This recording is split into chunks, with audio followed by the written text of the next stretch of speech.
한국인이라는 것은 이 특이한 사명을 가지고 태어나 있습니다. 여기에.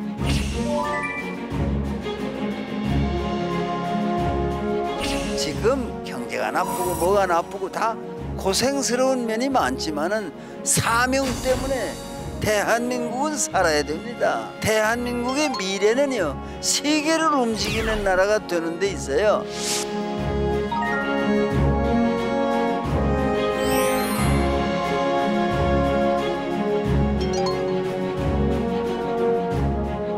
나가면 잘하는 게 한국인이 건배화하잖아요. 한반도의 역할이라는 게 뜻이 있어서 통일을 못하고 70년을 끌어왔습니다. 왜 그런가 생각해 보세요.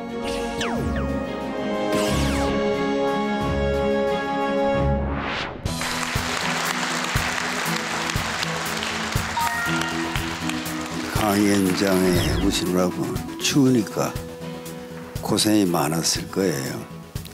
또 나도 나이가 많은데 여기까지 오는 게 집은 가깝지만 쉬운 일은 아니었어요. 그래서 오늘 여러분을 이 자리에서 만나서 제목이 뭔가 하니 한국인, 우리는 누구인가, 그런 주제입니다. 개인을 얘기하기는 쉬운데 한국인 전체를 얘기한다는 거는 참 어려운 일입니다. 사실은 나 자신, 한국인 나는 누구인가, 그거는 조금 더 쉽지만은 한국인 전체를 얘기하려니까 생각을 크게 해볼 수밖에 없는 거예요. 한국인은 어떤 사람인가, 그런 걸. 근데 생각을 깊이 한 사람들이 우리 앞에 있었잖아요. 우리는 생각이 짧지만은 생각을 깊게 하는 이들이 있었습니다. 그러니까 그 생각이 깊은 분들이 우리 역사에 큰 영향을 미친 거죠. 그러면 대표적인 인물이 누구겠는가 그러면, 물론 태어나기는 인도에서 태어났지만은 석가 같은 분이 생각이 굉장히 깊은 분이었죠. 그러니까 뭐 불교 신적은 아니건 그 석가의 생각에 영향을 많이 받은 게 한국인입니다. 그러니까 무슨 말인가 그러면 뭐 불교를 믿는 사람이건 안 믿는 사람이건 한국인 그러면 그는 석가의 생각, 깊은 생각, 거기 영향을 받은 사람들입니다. 불교에서 원효, 의상 그런 인물들이 역사 속에 태어나가지고 그이들은 한국인이니까 한국인의 생각에 많은 영향을 미쳤습니다. 그러니까 그이들은요, 어떤 분들인가 그러면 DNA가 다른 사람들이에요. 괜히들 뭐 노력하면 된다, 그건 괜히 소리죠. 노력만 해서 되지가 않아요. 노력이 필요하지만은 노력만 해서 되지 않는다는 걸 나처럼 나이가 많으면 알게 돼요. 괜히들 뭐 젊은 엄마들이 애들이 뭐 되게 하려고 애를 많이 쓰잖아요.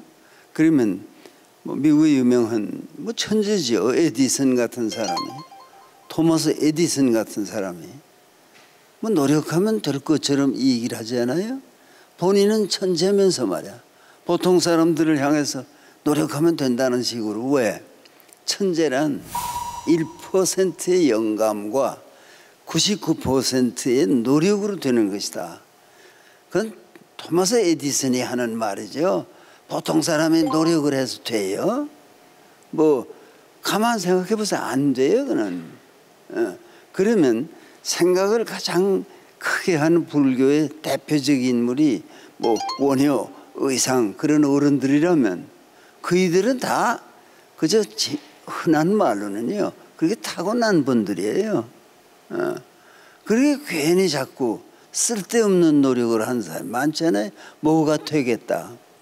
근데 이 조승진이라는 젊은 친구가 뭐 쇼팽 피아노 콩쿠르에 1등 했대잖아요. 그것도 보통 사람은 아닌 거죠. 아무나 하면은 21살에 쇼팽 콩쿠르에 가서 피아노 1등 하겠어요? 근데 그런 공연한 꿈을 가지는 사람이 많단 말이야. 쓸데도 없는데 말이야. 안 해도 되는데 말이야. 나를 포함해서 다 보통 사람들은요, 보통 살면 돼요. 뭐 굉장한 사람이 되겠다. 왜 그런 허망한 생각을 해요? 아무것도 DNA에 타고난 게 없는데 그냥 정직하게 살면서 부지런히 일하면서, 학교도 뭐죠? 다닐만 학교 다니면 되는 거지. 무슨 좋은 학교에, 뭐 서울에서 제일 좋은 학교에 넣어야 되겠다. 그것도 허영심 아닙니까? 그러니까 생각, 뭐 깨우치는 거, 이런 게 필요한 건데 우린 불교 신세를 많이 졌습니다. 나 자신도 불교라는 것에 영향을 많이 받고 있거든요. 바나바라 밀다 심경에 조견 온 개공 진리의 빛에 비춰보건대 삼라만사이 다 텅 빈 것이로구나. 색즉 시공 공즉 시색, 아무것도 없는 것이 내 눈에 어른어른하는 거야. 그런 깊은 생각이 보통 사람이 합니까? 그러니까 그런 분들의 생각이 우리 삶에, 한국인에게 큰 영향을 미쳤지 않았겠는가. 그러면 또 공자님 가르침이 없이 한국인이 있습니까? 공자님이 가르친 것이 우리에게 지대한 영향이 있습니다. 옛날에 우리 조상 선비들이요, 산동성, 공자님이 태어나신 곡부가 있는 그쪽을 향해서 발을 뻗지 않고 잣대잖아요. 그건 신뢰라고 말해. 그런 어른이 태어나신데 발을 뻗고 자면 그게 신뢰 아니냐. 그런 사람들이 우리 조상들이었어요. 거기에 잘못도 있었다. 그렇지만 잘못만이 아니에요. 중국을 존중하는 것이 중국의 공자님이 태어났기 때문이에요. 그러니까 공자님이 얼마나 훌륭한 분이에요. 여러분도 인생을 살면서 인생의 계단, 그런 게 있지 않아요? 그렇죠? 나이에 따라서 뭐가 있잖아요. 그러니까 공자님이 우리한테 가르쳤어요. 당신을 놓고 12호의 지우학, 나 19, 5에 배우는 일이 뜻을 두었고, 야, 이게 무슨 말인가? 제자들이 물었어요. 선생님, 너무 공부를 늦게 시작한 거 아닙니까? 15이 뭡니까? 초등학교 들어가는 나이가 7살, 8살인데 제자가 물었더라고요. 선생님, 왜 이렇게 늦으셨습니까?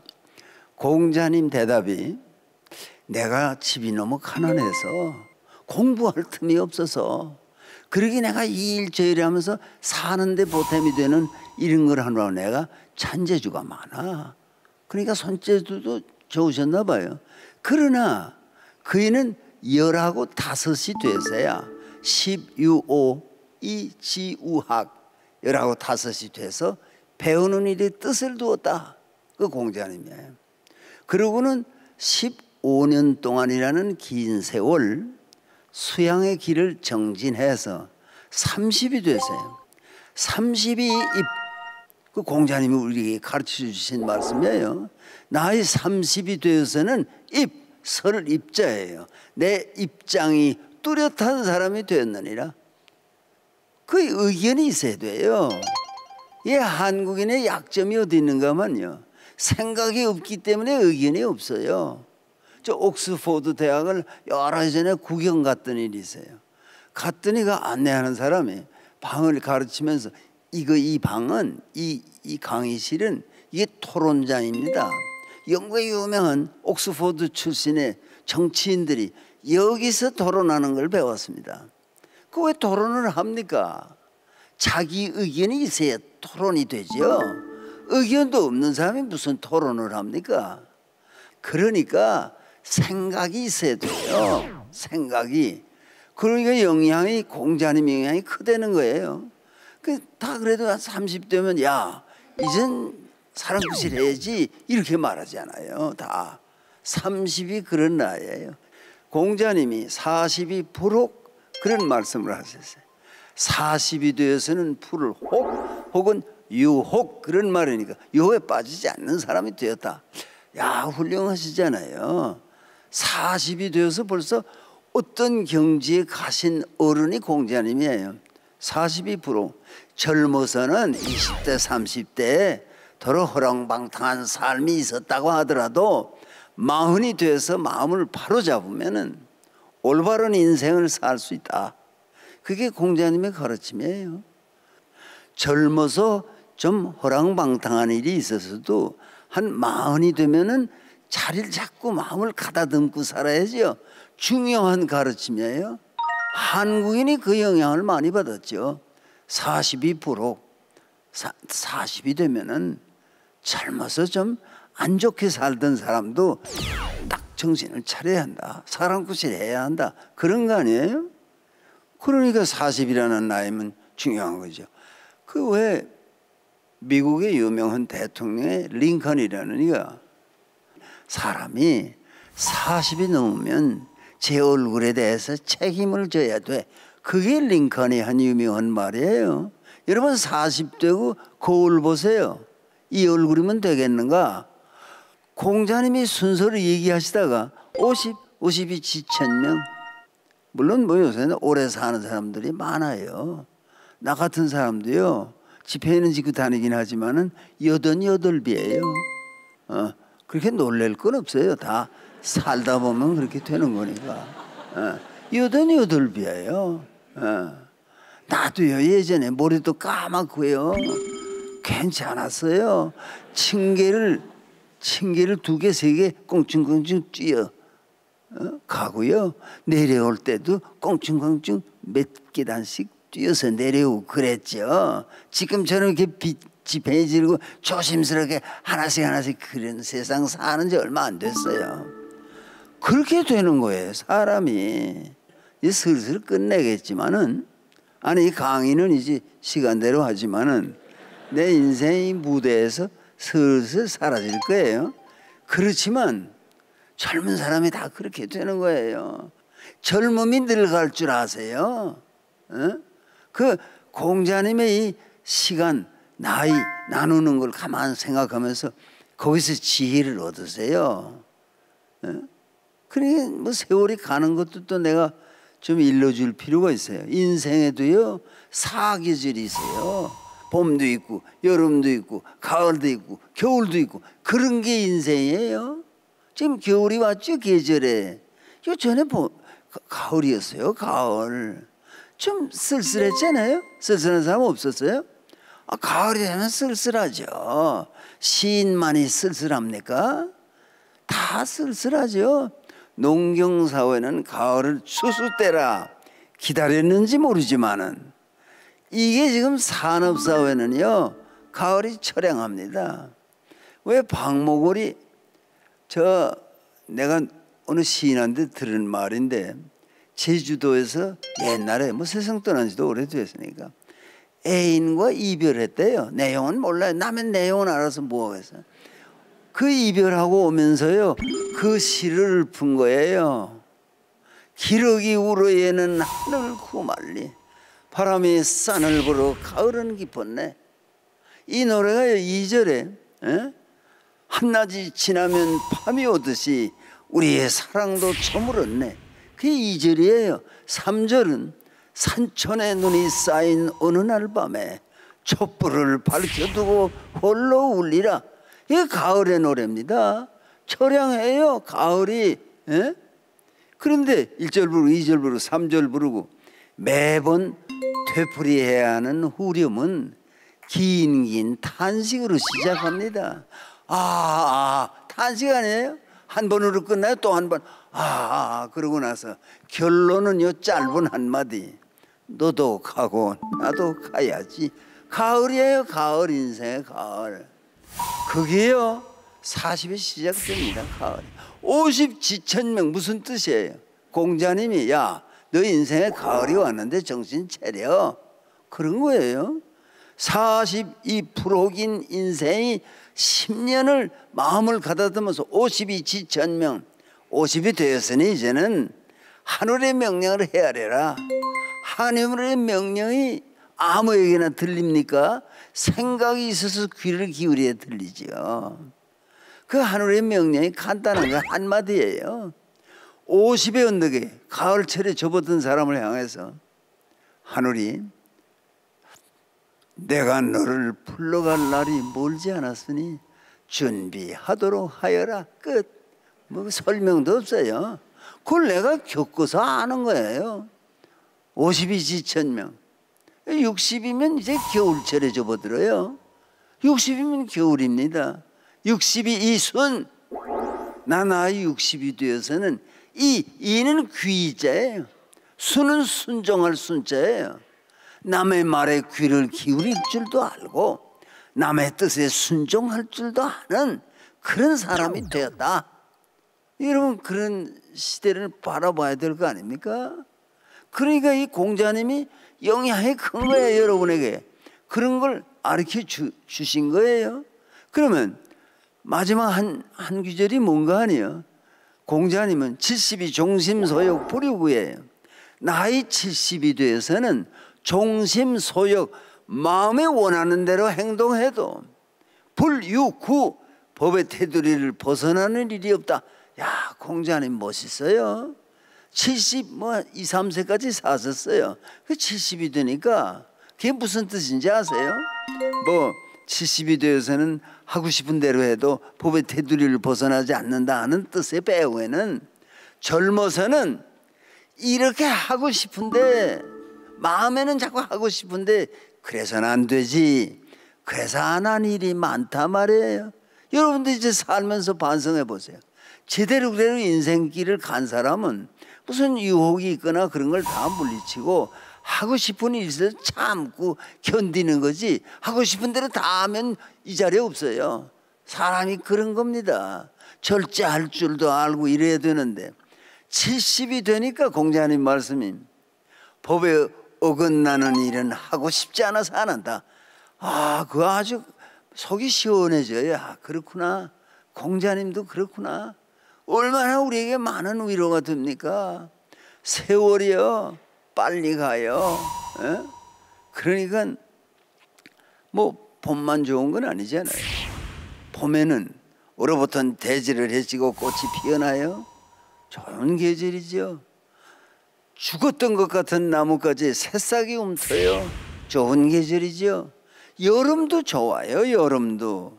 그리고 옛날 노래 녹음방초가 승화시라, 녹음이 우거지고 풀의 향긋한 냄새가 감도는 여름 한철이 어쩌면 꽃피는 계절보다 못하지 않다. 야, 여름도 좋아요. 근데 이 봄, 여름은 시간이 더디 갑니다. 내가 경험을 여러분에게 말씀드리는 거예요. 그 어떻게 더디 가나요? 음악의 용어로 하자면 인생의 봄, 여름은 아다지오로 갑니다. 천천히 가요. 그러다가요 40이 되면 달라져요. 그때부터는 갑자기 속도가 붙어. 40 그러면요, 내가 느낀 대로 말씀드릴게요. 40 그러고 뭐 목욕탕에서 노인들이 40, 41 그렇게 세월이 가는 거 아닙니다. 잘 들어보세요. 40 그러면요 그때부터 40 만하나 만들면 이렇게 가요. 그렇게 가서 50이에요. 어? 경험을 얘기하는 거. 딱 공자님한테 배운 거예요 이게. 어? 아, 그렇게 세월이 그냥 빨리 가요.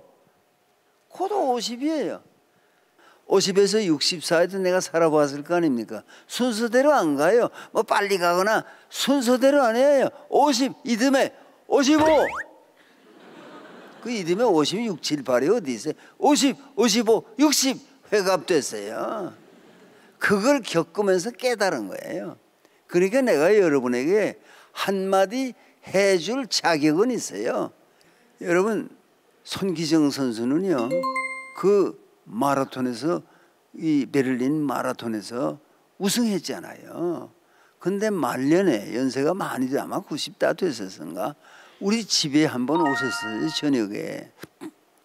근데 2층 계단으로 못 올라가시더라고요. 잘 힘들어 하시더라고요. 야, 마라톤을 그때 42km 195m를 뭐 2시간에 20 몇 분인가 달린 그런 다리가 말이에요. 나이 드니까 어쩔 수가 없는 거예요. 그러니까 괜히 아이고 왜 이렇게 돼서 뭐 이렇게 돼요. 그런 거지 인생이. 그걸 알고 지내자고 말이야. 알고. 그러니까 이제 그러면 50, 55, 60 이렇게 됐으면 60, 70 사이는 그것도 내가 살아봤으니까 알 거 아니에요. 60, 70 사이에는 65도 없습니다. 60에서는 70으로 직행하는 게 인생이에요. 60, 벌써 70이냐? 70도 지내봤잖아요. 근데 한문 글자에 일순간 그런 말이 있어요. 눈 한 번 깜빡하면 1년 쓸까? 몇 번 깜빡깜빡 했더니요 80 넘어 88 됐어요. 요새 뭐 오래 사는 사람들이 있지만 88세까지 사는 것도 힘듭니다. 몰라서 그렇지. 공자님이 훌륭해요. 그러니까요, 나는 이렇게들 앉았다가 공자님이 들어오시거나 부처님이 들어오시면 앉았다 일어나겠어요. 고맙습니다. 인사하려고. 공자님이 벼슬을 제대로 못 하셨어요. 그렇게 그 제자를 사랑했지만은 제자들을 출세시키지 못했어요. 공자님은 자신도 출세 못했어요. 받아지지가 않아. 그래서 그냥 고향에 와서 또 제자들을 가르치다가 세상을 떠나셨지만은 그 마국간에서 일하는 모습이 말이에요. 선생님, 마국간에 불이 났었습니다. 그러면 공자님이 그러면 말이 몇 마리나 타 죽었냐? 이걸 묻는 사람이 아니에요. 마국간에 불이 났다는데 공자님이 첫 마디가 사람 다친 거 없냐? 사람 다친 거 없냐? 그게 공자님이에요. 훌륭한 분 아니에요? 근데 그런 분이 들어오시는데 그냥 앉아 있어요. 내가 다리가 좀 아파도 일어날 거예요. 오시면 일어납니다. 공자님의 제자, 얼마나 훌륭한 사람들이에요. 뭐 퇴계, 율곡, 그런 분들이 그 공자님의 가르침 속에서 이 세상에 태어난 거 아닙니까? 그만한 인물이 된 거 아닙니까? 공자님 덕분에.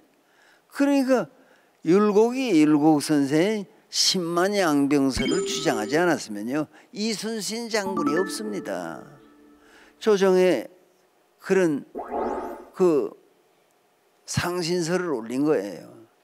이게 지금 군대를 양성을 해야 됩니다. 10만 군대가 필요합니다. 일본 놈이 쳐들어올 가능성이 있습니다. 조정에서 준비 못했어요. 의견이 갈리고 그래가지고 또 뭐 정사 부사를 일본에 보내도요 돌아와서 이 의견이 달라요. 그 정사는 황정사는 일본이 쳐들어올 가능성이 많습니다. 그렇게 와서 고해 바쳤는데 이 부사로 갔던 김성일은 말이에요. 아니 내가 도요토미 히데요시도 만나봤는데 그 사람 관상을 보니까 잿내비 원숭이처럼 생겼더라. 그런 놈이 뭘 합니까? 걱정 마시죠. 이렇게 하니까 임금님은 뭐가 듣기 좋아요? 걱정할 거 없어요. 그게 듣기 좋죠. 준비 안 했어요. 율곡이 그렇게 10만 양병설을 주장했을 때 귀담아 들으는 젊은 충무공, 뒤에 충무공이지만 이순신이라는 사람이 일본이 온다. 준비해야 되겠구나. 야, 하늘이 낸 사람 아니면 그렇게 못 됩니다. 그 얼마나 고생스럽게 인생을 사셨어요. 벼슬도요 무관이지만은 무인이지만은 오래 걸렸습니다. 벼슬 한 자리 하는데 승진이 빠르지도 않아요. 유능한 사람인데 또 한 검 올라갔다가 또 반대가 많아서 빵꾸 당한 적도 있어요. 그 얼마나 억울하겠어요. 마음속에. 그 이순신 장군은요, 아니 전쟁터에 나가서 승리하면은 요 고자질하는 놈들이 말이야 얼마나 많은가 하면은 이 백성이요 머리가 좋은 반면에 고자질 이런 걸 잘해요. 중상모략의 명인들이에요. 여러분 남이 장군이 왜 그렇게 젊어서 죽었는지 아시죠? 남이 장군이요 태종의 외손입니다. 문벌도 좋아요. 승승장구했습니다. 또 20대 장군이 되어 이시애의 난을 탕평하고 한 시대의 위인입니다. 가슴 속에 포부가 대단해요. 시한수를 읊었습니다.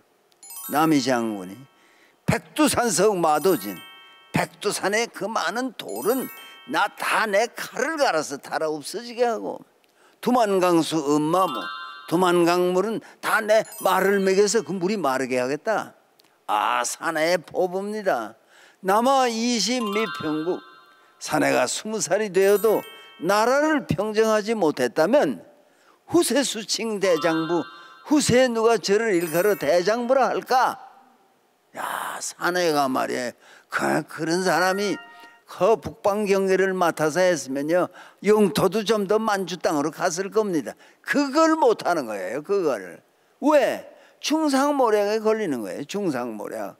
그래서 글쎄 남이 장군이 말이요, 무슨 중상에 걸리는가 하니, 이제 남이 장군이 읊은 그 통쾌한 시의 셋째 줄에 남아 20미평국, 사내가 20살이 되어도 나라를 평정하지 못했다면, 거기에 평정이라는 그 평자를 그걸 도려내고 그 시에다가 오들 득자를 쓴 놈이 머리는 좋은 거죠. 중상모략에 거는 거예요. 이 시를 보시옵소서. 저 남이라는 자가 남아 20미 득국하였으니 저놈이 장차 나라를 제 손에 넣으려는 위험천만한 놈으로 알아요. 이게 그러면 조사위원회를 내서 하자 이래야 될 거 아닙니까? 그거 안 했어요. 그거 안 하고 남이 장군이 중상모략에 걸려서요, 그냥 처형됐습니다. 목을 쳤어요. 때 나이가 27살. 야, 이 나라가 그래서 이 고생을 해요. 그래도 이순신 같은 인물이 나오는데, 이순신 장군이 없었으면요, 아, 임진왜란 안에 이 나라가 끝났지요. 명량해전에 2번 백의종군했습니다. 얼마나 심중이 괴로웠겠어요. 백의종군은요, 사형 그 다음 가는 중형입니다. 그러면 장군을 별을 다 떼고 쫄병이 돼서 나가라는데, 그 어떤 사람이 나갑니까? 나 자살하면 하지 안 된다. 그러겠지만 이순신 장군은 백의종군 하여라. 네, 백의종군한테 2번 하셨어요. 백의종군을 말이야. 2번째 할 때는요, 충무공이 효성이 지극한 분이었습니다. 근데 어머님이 세상 떠났어요. 너무 심중이 괴로우니까 난중일기에 나는 죽고 싶다, 그렇게 토로하실 만큼 괴로운 심정으로 나갔습니다. 근데 그때사 조정에선 잘못 판단한 걸 깨닫고 다시 이순신 장군에게 삼도수군 통제사의 자리를 드리고 지휘봉을 드렸습니다. 그럼 보통 사람은 이거 안 됩니다. 이제 와서 무슨 부탁이 이런 게 있습니까? 다 망했는데 뭘 가지고 나더러 하려는 겁니까? 이순신 장군이요, 하늘이 낸 분이라는 게 확실해요. 그 장계 한 장, 그게 상신서지요. 조정에 올리면서 상이유 12, 아직도 12척의 배가 있사옵고 순신불사, 이순신 아직도 죽지 않았는데 왜 조정에서는 그런 말씀만 하십니까? 대강거자 일본 놈을 좀 쫓아내기라도 해야 돼. 이걸 선멸을 해죠. 그러고 명량해전에 나가서 그 12척의 배를 가지고 일본 200척 있었어요 그때. 그걸 무찌르는 그 용기, 그 지혜, 야, 그게 어딥니까? 마지막 해전이 저 노량해전 아닙니까? 그 해전에서 충무공 이순신은 이제 일본 놈은 패망해서 간다, 이제 나라는 내가 지켰다, 그걸 아셨대요. 그걸 아시고 안에 가판에 나서서 이 배는 저리 가고 저 배는 이리 오고 그걸 지휘를 하니 일본 놈이 보기가 얼마나 쉬워요. 저기 이순신 아니냐. 그래서 처음 맞아 쓰러졌어요. 월드회트만이 링컨이 남북전쟁 끝날 무렵에 쓰러지는 걸 보고 캡틴, 오 마이 캡틴, 그렇게 탄식한 것처럼 왜 이렇게 배가 안전하게 다 목적지에 갔는데 가판에서 선장께서는 이렇게 총에 맞아 쓰러지십니까? 홍익섭 교수의 풀이가 재밌어요.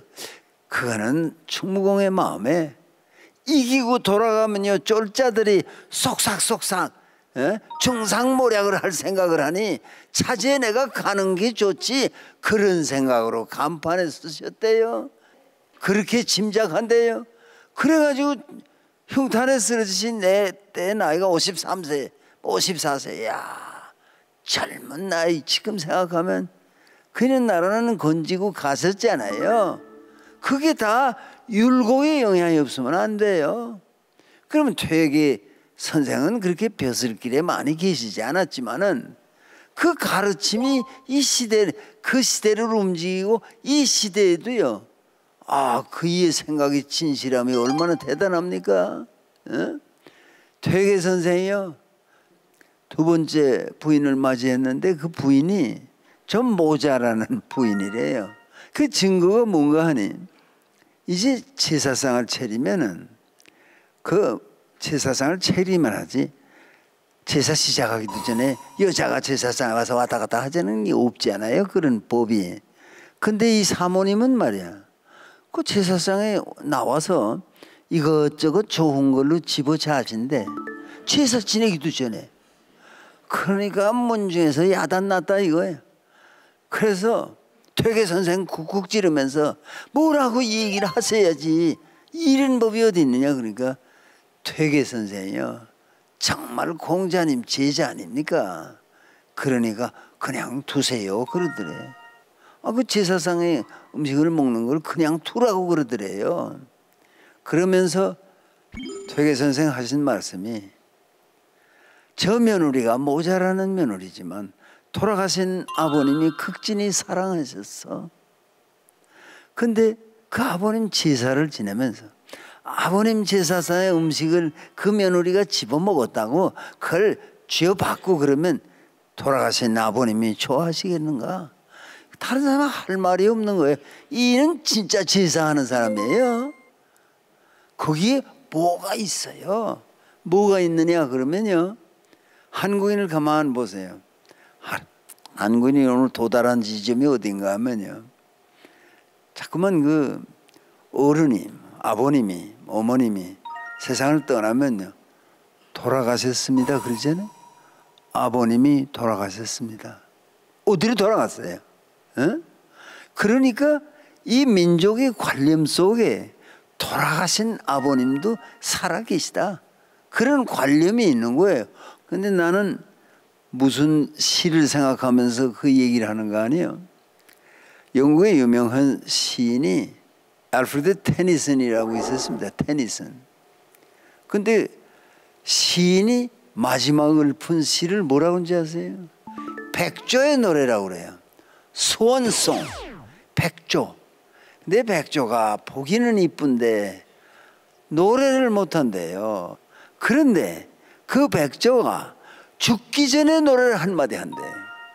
그래서 시인의 마지막 시를 백조의 노래, 스원송이라고 하는데, 이 테니슨이라는 사람이요, 그 크로싱 더 바, 그게 그의 스원송이에요. 마지막 시인의 마지막 노래인데, 그 시를 읽어보면요, 이 테니슨이라는 시인은 기독교를 배경으로 썼지만 그 시 줄거리가, 이 해는 지고 저녁별 반짝이는데 날 부리는 맑은 음성 들려오느나 나 바다 향해 머나먼 길 떠날 적에는 속세의 신음소리 없기 바라네.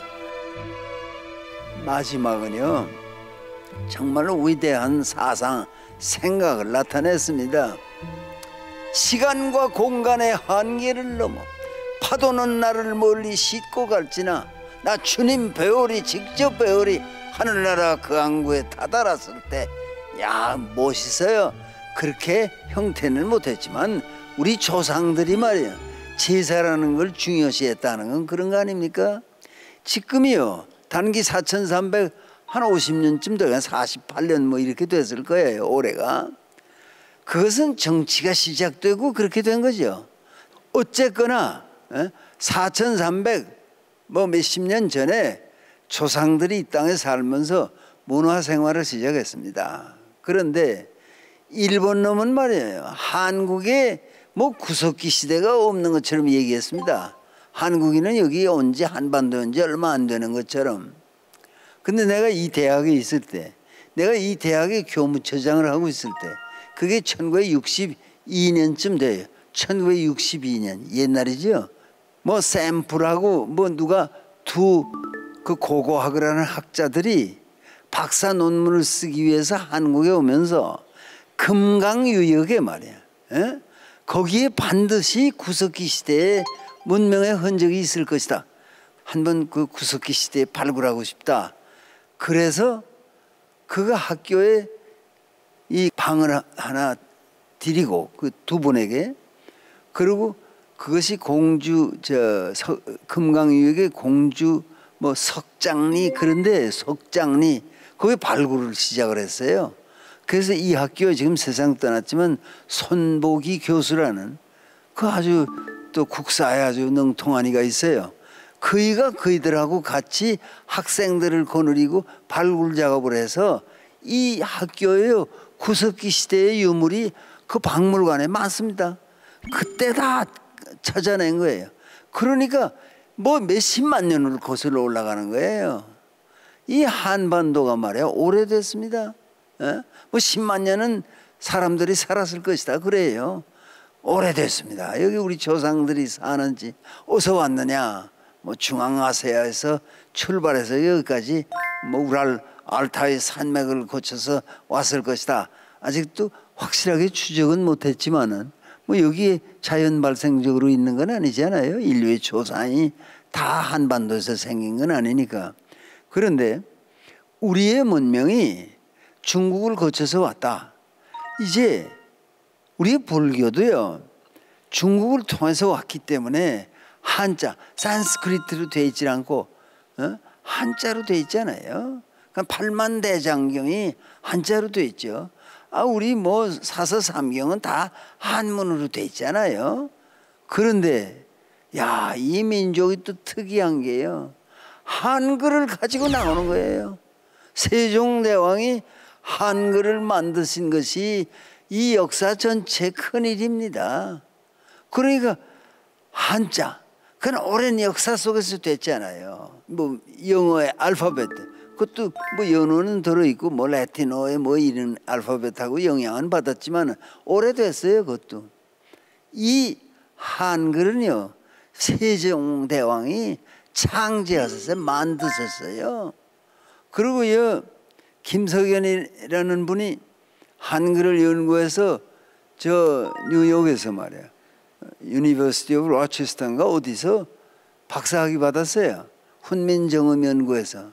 그래서 그 심사하는 교수들이 다, 아니 어쩌면 이렇게 문자가 과학적으로 돼 있느냐, 뭐 발성법, 성음악 이걸 다 감안해 가지고 된 한글을 가진 나라입니다 이게.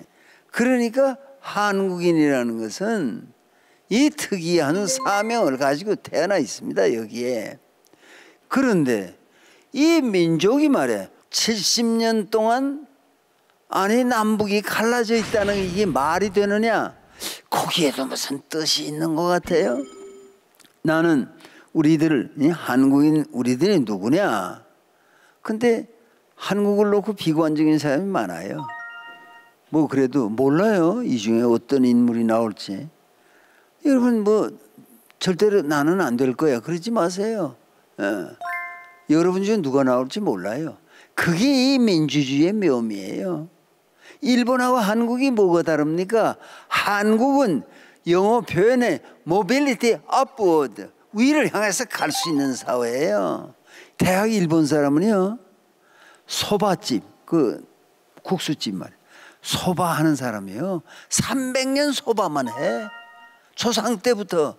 우린 그렇게 안 해요. 훌륭한 목수일수록요, 자기 아들이 목수 공부하려고 하면 야 이 새끼야 너는 목수하면 안 돼, 너는 대학에 가야지, 이러는 나라가 우리나라밖에 없어요.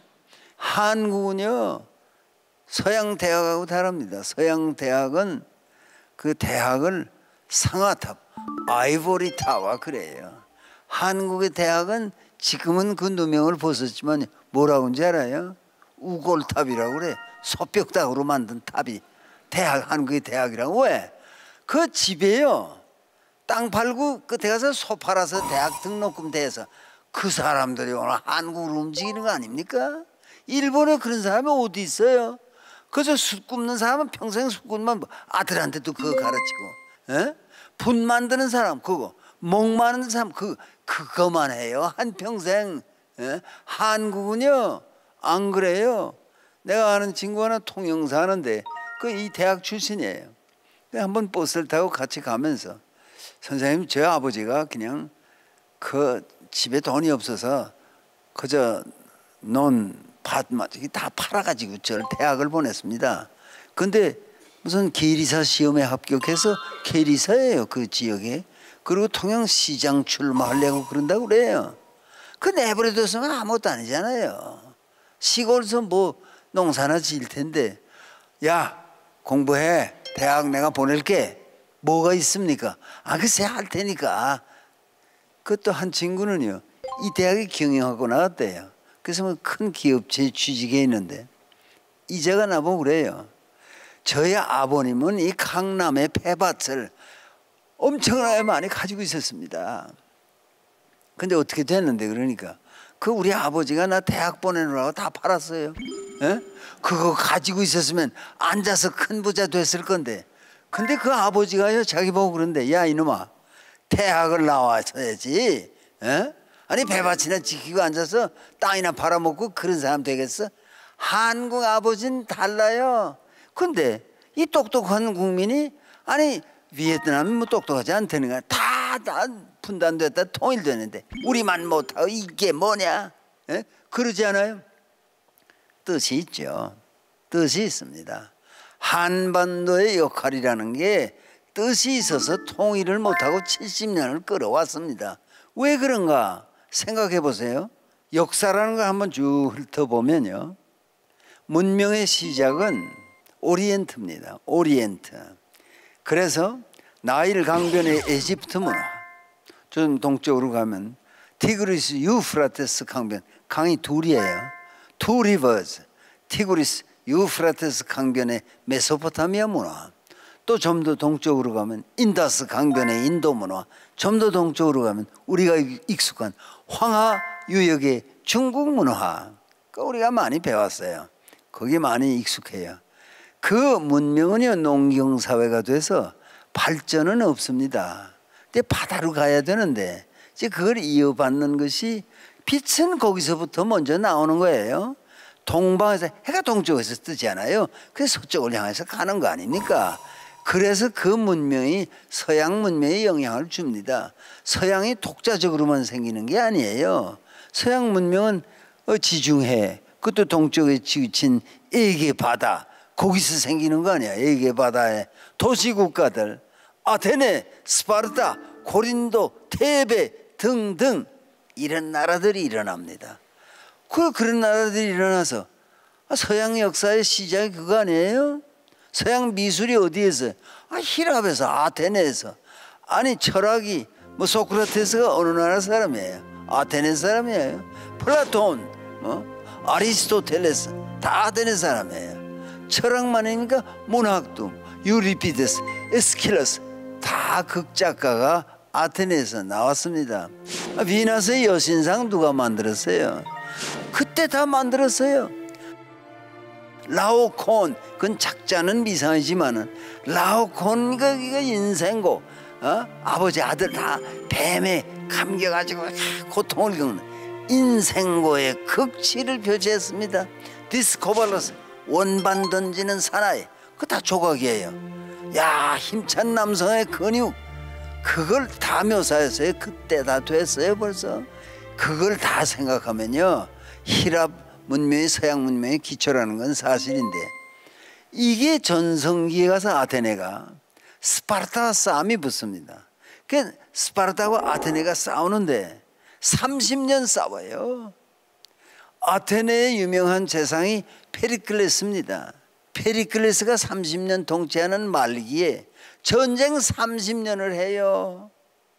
그래서 이기는 군국주의의 스파르타가 이기지만 지중해를 오고 헬라갈 힘이 없어서 가라앉습니다. 지중해 시대가, 히랍의 시대가 끝납니다. 그러면 문명은 이제 동쪽에서 서쪽으로 그렇게 옮겨가는 거 아니에요? 그러면 세계 지도를 보세요. 에게 바다 좀 더 서쪽으로 가서 이 지중해의 중심에 이탈리아 반도가 있습니다. 거기가 그 다음 히랍의 문명을 이어받은 데가 거기에요. 그래서 로마도 도시국가로 시작하지만 커져서 모든 길은 로마로 통한다. 그게 로마예요. 거의 유럽을 다 지배했어요. 영국까지도 지배했어요. 로마가 강대한 나라가 됐습니다. 그런데 이 강대하게 되면 반드시 분열돼요. 로마 제국도요, 결국은 동로마 제국, 서로마 제국 갈라섭니다. 서로마 제국의 수도는 오늘도 바티칸에 있는 그 로마야, 이탈리아의 로마고, 이 동로마 제국의 수도는 저 유명한 로마의 황제 콘스탄틴 대제의 이름을 받들어 콘스탄티노플, 오늘 터키의 이스탄불입니다. 그게 콘스탄티노플이에요. 터키가 점령했어요. 오스만 터크스에 망했어요. 이 서로마 제국은 게르만족에 망하고 로마의 시대가 갑니다. 로마의 시대가 가니까 어느 나라가 세냐? 이 스페인 아닙니까? 스페인. 얼마나 부를 축적했어요. 그냥 그것만 가지고 안 돼요.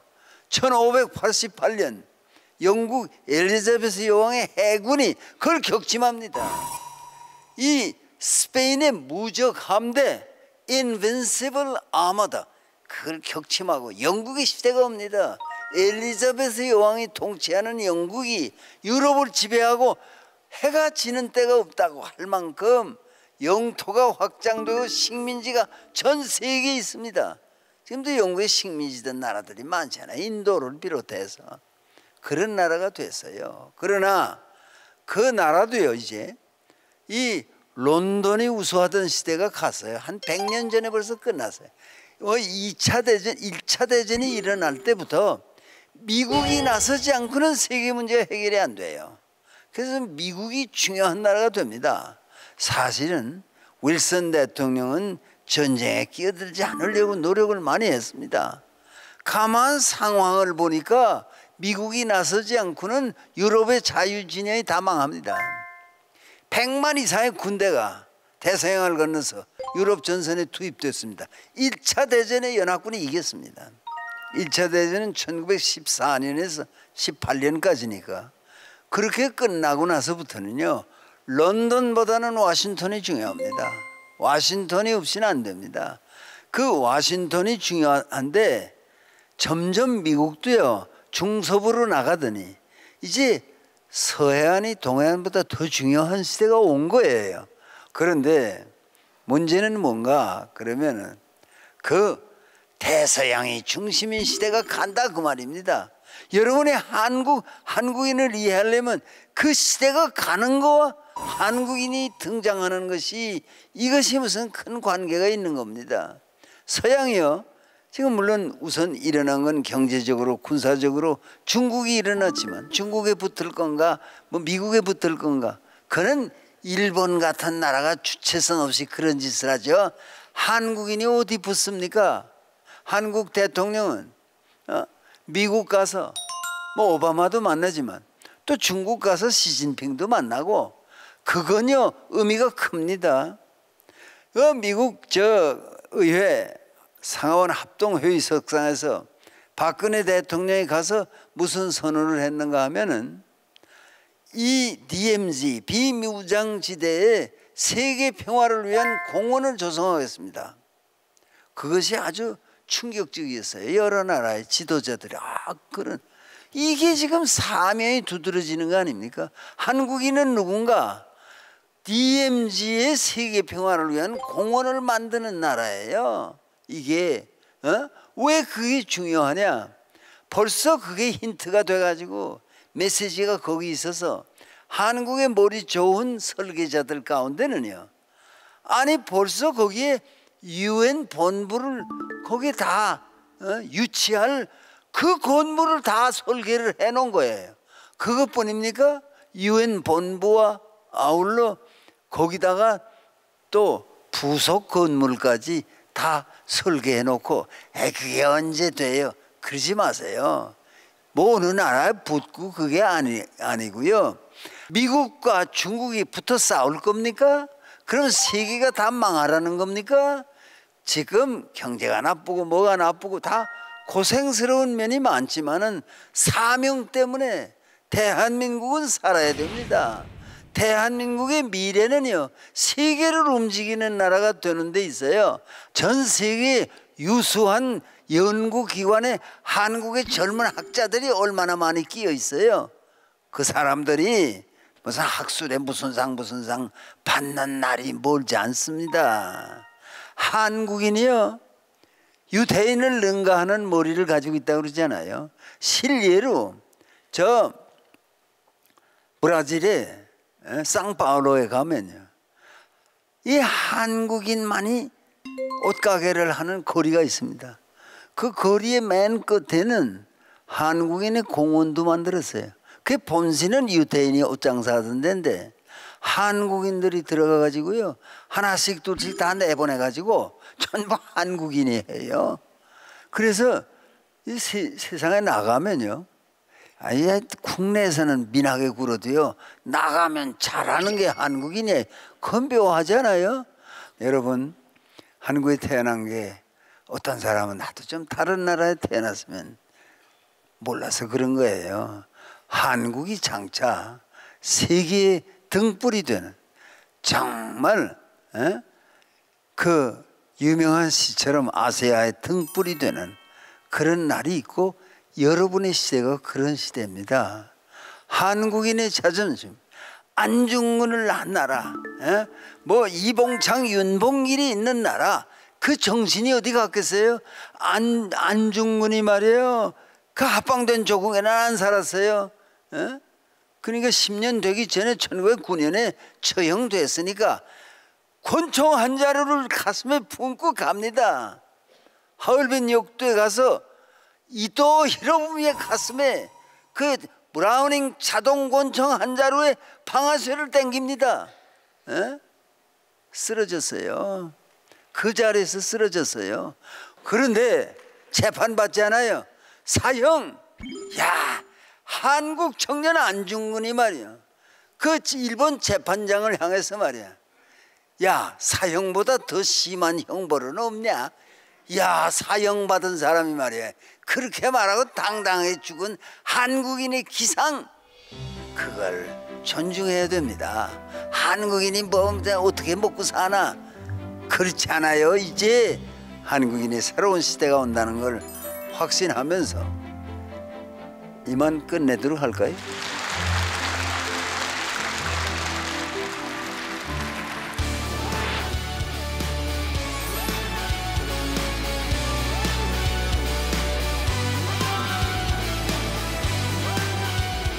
김동길 교수님께서 와서 하시니까는 또 의미도 있고 해서 와서 봤고, 우리 역사를 똑바로 볼 수 있는 그런 지혜를 주신 아주 맹강이라고 생각합니다.